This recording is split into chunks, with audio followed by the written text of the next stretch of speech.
यहाँ पर आप देख सकते हैं आपके सामने दो कुकटॉप रखे हैं, जिसके अंदर एक है इंफ्रारेड कुकटॉप, दूसरा है इंडक्शन कुकटॉप। इन दोनों के अंदर सबसे बेस्ट कौन सा है? साथ ही साथ अगर आप ये चाहते हैं कि भैया रोज रोज गैस सिलेंडर के झंझट से हम बच जाएं, हमारी कुकिंग थोड़ी सी फास्ट हो जाए, साथ ही साथ थोड़ी सी लाइट के बिल की भी हमारी बचत हो जाए, तो यहाँ पर मैं ये बताऊंगा कि इन दोनों कुकटॉप के अंदर से कौन सा सबसे ज्यादा एनर्जी एफिशिएंट है, कौन से कुकटॉप पर कौन कौन से कुकवेयर हम यूज में ले सकते हैं, मतलब इंडक्शन के ऊपर कौन कौन से बर्तन चल जाएंगे और इंफ्रारेड के ऊपर कौन कौन से बर्तन आप काम में ले सकते हैं। इसकी पूरी की पूरी कंप्लीट डिटेल के लिए इस वीडियो के एंड तक आप मेरे साथ में बने रहिएगा। कौन सा कुकटॉप किन लोगों के लिए परफेक्ट है ये भी मैं आपको बताऊंगा। एक इंफ्रारेड कुकटॉप कैसे वर्क करता है, सबसे पहले मैं आपको ये चीज बताता हूं।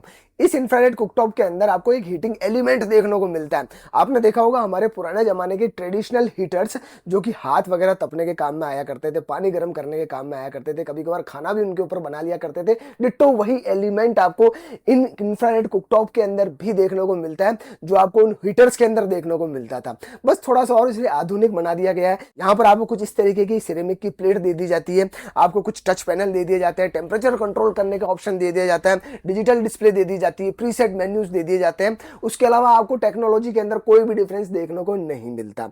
हीटिंग एलिमेंट के अंदर से इंफ्रारेड वेव्स जनरेट होती है। इंफ्रारेड वेव से ये सरफेस एरिया जो इस इंफ्रारेड कुकटॉप का है वो गर्म होगा। इसके ऊपर जो भी बर्तन रखा गया है वो बर्तन गर्म होगा और उसके अंदर रखा हुआ खाना कुक होता है। कुछ इसी तरीके से ये कुकटॉप वर्क करता है। वहीं पर बात करें एक इंडक्शन की वर्किंग की, तो यहाँ पर आपको इंफ्रारेड कुकटॉप की तरह किसी भी तरह कोई भी हीटिंग एलिमेंट देखने को नहीं मिलता। यहाँ पर आपको एक इंडक्शन कॉइल देखने को मिल जाती है। जब उसके अंदर करंट फ्लो होता है तो उस करंट के फ्लो होने से एक मैग्नेटिक फील्ड जनरेट होता है, और उस मैग्नेटिक फील्ड के कांटेक्ट में जब कोई कुकवेयर आता है तो उसके अंदर एडी करंट फ्लो होता है, और उस एडी करंट की वजह से उस कुकवेयर के अंदर एनर्जी प्रोड्यूस होती है, मतलब वो कुकवेयर गर्म होने लगता है, और उस गर्म कुकवेयर के अंदर हम खाना पकाते हैं तो हमारा खाना पक के तैयार हो जाता है। कुछ इस तरीके से एक इंडक्शन वर्क करता है।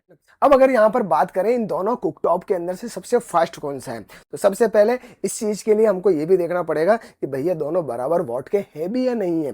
तो मेरे पास में ये दोनों ही कुकटॉप इंडक्शन और इंफ्रारेड लमसम बराबर वॉट के हैं। यहाँ पर इंफ्रारेड कुकटॉप 100 वॉट थोड़ा सा एक्स्ट्रा आपको देखने को मिल जाएगा। जैसे मेरे पास में जो इंफ्रारेड कुकटॉप रखा हुआ 2200 वॉट का है, वहीं पर ये जो इंडक्शन रखा हुआ है 2100 वॉट का है। लेकिन फिर भी इस इंडक्शन के अंदर अगर 1 लीटर पानी हम गर्म करते हैं तो 3 से 4 मिनट के अंदर 1 लीटर पानी काफी इजीली गर्म हो जाएगा। वहीं पर इस इंफ्रारेड की अगर बात करें तो यहाँ पर आपको 4 मिनट से तो ऊपर एक्स्ट्रा टाइम लगेगा ही लगेगा। 5 से 6 मिनट आप कम से कम मान के चलिए। तो स्पीड के मामले के अंदर इंडक्शन काफी फास्ट है इंफ्रारेड से। अब अगर बात करें इन दोनों कुकटॉप के अंदर से कौन सा ज्यादा एनर्जी एफिशिएंट है, तो इंडक्शन कुकटॉप आपको 80 टू 90% एनर्जी एफिशिएंसी के साथ में मिलेगा। वहीं पर इंफ्रारेड आपको 60 टू 70% एफिशिएंसी के साथ में ही देखने को मिलता है। उसका एक रीजन है, बिकॉज जब भी इंडक्शन के अंदर हम खाना पकाते हैं तो इंडक्शन के अंदर सिर्फ और सिर्फ इंडक्शन के ऊपर रखे हुए बर्तन को ही इंडक्शन गर्म करता है। लेकिन यहाँ पर ऐसा नहीं होता इंफ्रारेड के अंदर। इंफ्रारेड के अंदर इंफ्रारेड वेव्स सबसे पहले इस सरफेस एरिया को गर्म करेगी, उसके बाद में इसके ऊपर रखे हुए बर्तन को गर्म करेगी। तो यहाँ पर आपका एनर्जी का लॉस थोड़ा सा ज्यादा देखने को मिलेगा, लेकिन इंडक्शन के अंदर एनर्जी का लॉस आपको काफी कम देखने को मिल जाता है। तो अगर आपको बिजली के बिल की बचत करनी है तो मेरे हिसाब से इंडक्शन ज्यादा बेटर है।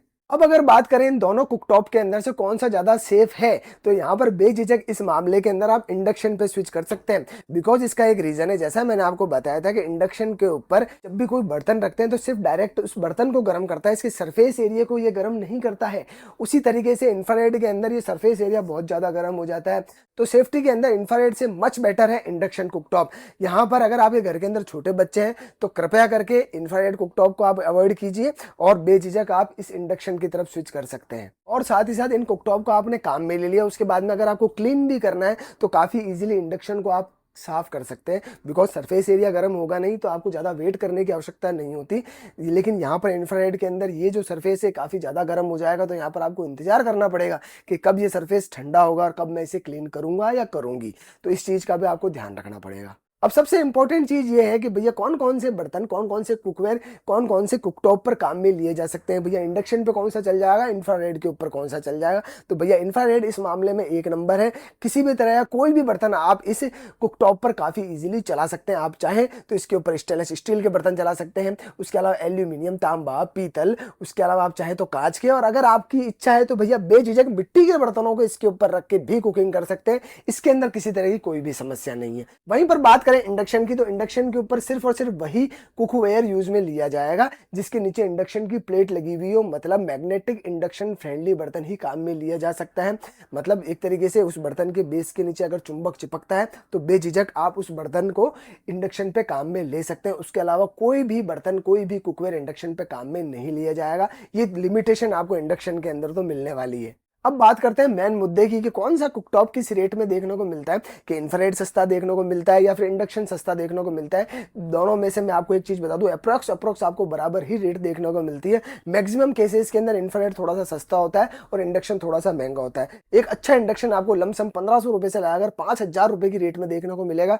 वहीं पर अगर बात करें इंफ्रारेड की, तो इंफ्रारेड भी आपको लमसम बराबर ही रेट में देखने को मिलते हैं। तो यहाँ पर मेन मुद्दे की चीज ध्यान रखने वाली ये थी कि भैया एनर्जी एफिशिएंट इंडक्शन ज्यादा है, उसके अलावा काम करने की स्पीड में इंडक्शन ज्यादा बेटर है, उसके अलावा सेफ्टी के मामले के अंदर भी इंडक्शन ज्यादा बेटर है। और यहाँ पर ये डिपेंड करता है कि आप कौन से ब्रांड का परचेज कर रहे हैं और उसके ऊपर कैसी आपको आफ्टर सेल सर्विस देखने को मिल रही है। साथ ही साथ जितने भी बेस्ट क्वालिटी के आपके इंडक्शन और इंफ्रारेड कुकटॉप मार्केट के अंदर अवेलेबल है, उनका बेस्ट डिस्काउंट बाय लिंक मैंने इसी वीडियो के नीचे डिस्क्रिप्शन में दे रखा है। साथ ही साथ वीडियो के अंदर मैंने इन प्रोडक्ट्स को टैग किया, आप बेझिझक इन्हें वहां से परचेज कर सकते हैं। और अगर वीडियो आपको अच्छा लगा हो तो वीडियो को लाइक एंड शेयर कर दीजिएगा। जय हिंद, जय Bharat, thank you very much.